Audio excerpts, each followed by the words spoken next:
Dosa beranak dosa. Shalom saudaraku yang dikasihi Tuhan. Dosa jarang berhenti pada satu titik. Ia selalu memiliki kecenderungan untuk berkembang, merambat, dan melahirkan dosa yang lain. Apa yang tampaknya kecil di hari ini, itu bisa menjadi akar kerusakan yang begitu besar di kemudian hari. Itulah yang kita temukan dalam Kejadian 19 ayat 30-38 yang memperlihatkan tragedi keluarga Lot setelah kehancuran Sodom. Kota itu memang telah dihancurkan oleh Tuhan, saudara, tetapi pengaruh kehidupan Sodom ternyata masih ada di dalam hati mereka. Disinilah kita belajar satu kebenaran rohani yang begitu serius. Dosa yang tidak dibereskan di hadapan Allah akan melahirkan dosa berikutnya. Mari kita baca Kejadian 19 ayat 30-38. Pergilah Lot dari Zoar dan ia menetap bersama-sama dengan kedua anaknya perempuan di pegunungan, sebab ia tidak berani tinggal di Zoar. Maka diamlah ia dalam suatu gua beserta kedua anaknya. Kata kakaknya kepada adiknya, "Ayah kita telah tua dan tidak ada laki-laki di negeri ini yang dapat menghampiri kita seperti kebiasaan seluruh bumi.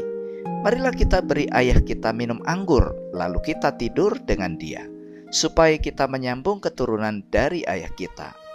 Pada malam itu mereka memberi ayah mereka minum anggur. Lalu masuklah yang lebih tua untuk tidur dengan ayahnya, dan ayahnya itu tidak mengetahui ketika anaknya itu tidur dan ketika ia bangun.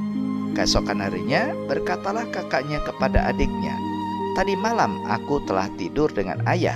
Baiklah, malam ini juga kita beri dia minum anggur lagi.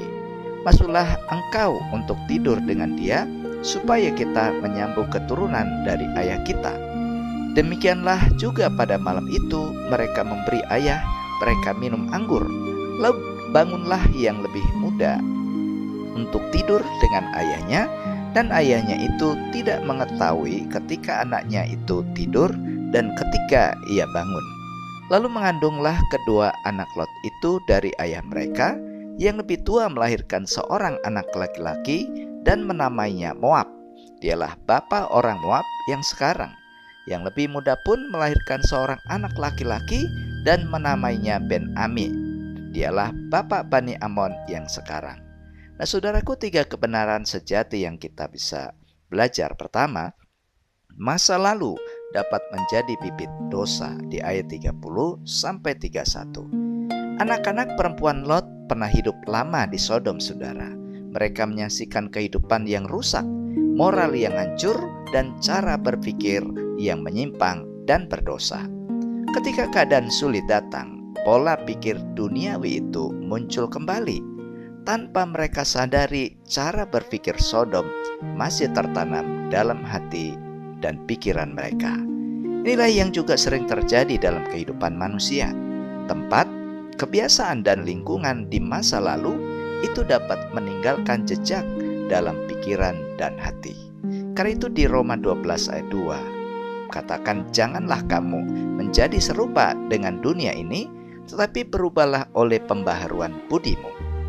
Karena itu, saudara, setiap orang percaya perlu terus-menerus memperbarui pikirannya melalui kebenaran firman Tuhan. Jika tidak, maka nilai-nilai dunia yang lama itu dapat kembali mempengaruhi keputusan kita.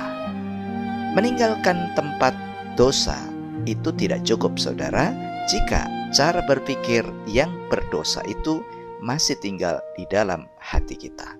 Dan yang kedua, ketakutan iman dapat menjerumuskan pada dosa yang lain di ayat 32-35. Kedua anak perempuan Lot diliputi ketakutan. Mereka merasa masa depan mereka sudah tertutup dan tidak ada harapan lagi. Ketakutan itu membuat mereka mengambil jalan yang salah dan berdosa. Mereka tidak mencari Tuhan, tetapi mereka lebih memilih jalan yang berdosa. Ketakutan seringkali menjadi pintu masuk bagi keputusan yang salah.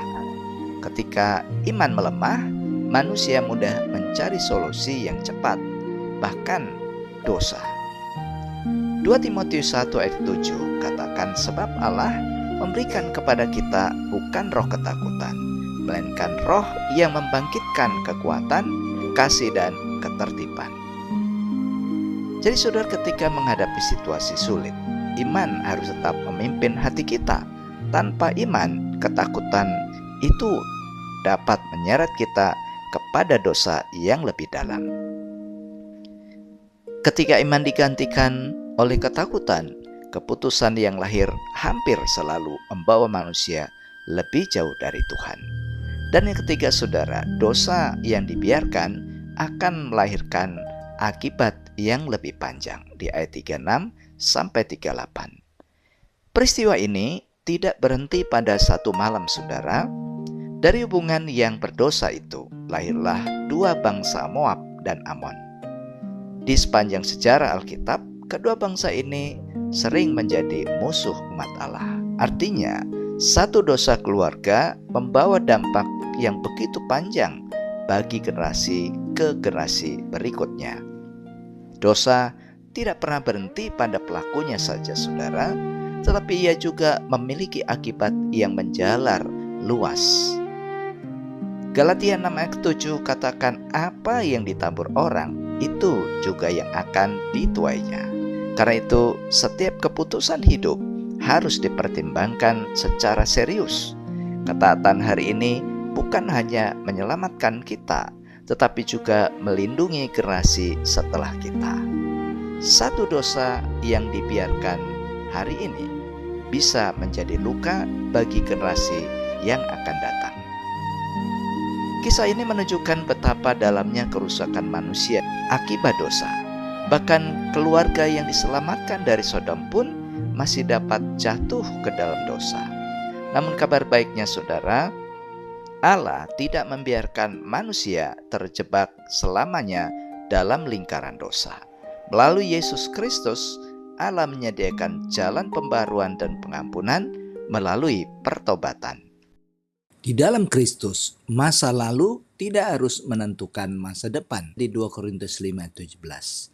Jadi siapa yang ada di dalam Kristus, ia adalah ciptaan baru.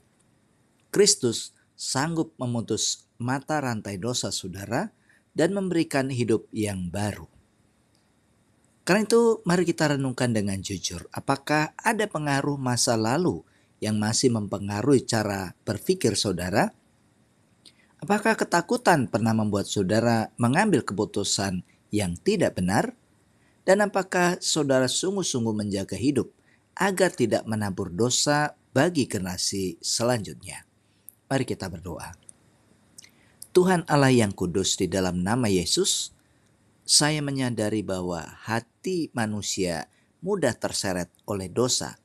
Tolong saya untuk memperbaharui pikiran melalui firman Tuhan, menguatkan iman saya di tengah ketakutan dan menolong saya hidup dalam ketaatan kepadamu. Dalam nama Yesus. Amin. Saudara, terimalah berkat Tuhan. Tuhan memberkati saudara, memulihkan hati saudara dari masa lalu, menguatkan iman saudara dalam setiap keputusan dan memimpin kehidupan saudara berjalan sesuai dengan kebenaran Allah dari saat ini sampai selamanya. Amin. Jika membutuhkan doa, konseling, dan juga pendampingan rohani, saudara bisa menghubungi nomor yang tertera pada deskripsi video ini. Demikian firman Tuhan hari ini. Terima kasih. Tuhan Yesus memberkati. Sampai jumpa pada SKS selanjutnya dalam topik yang berbeda. Shalom.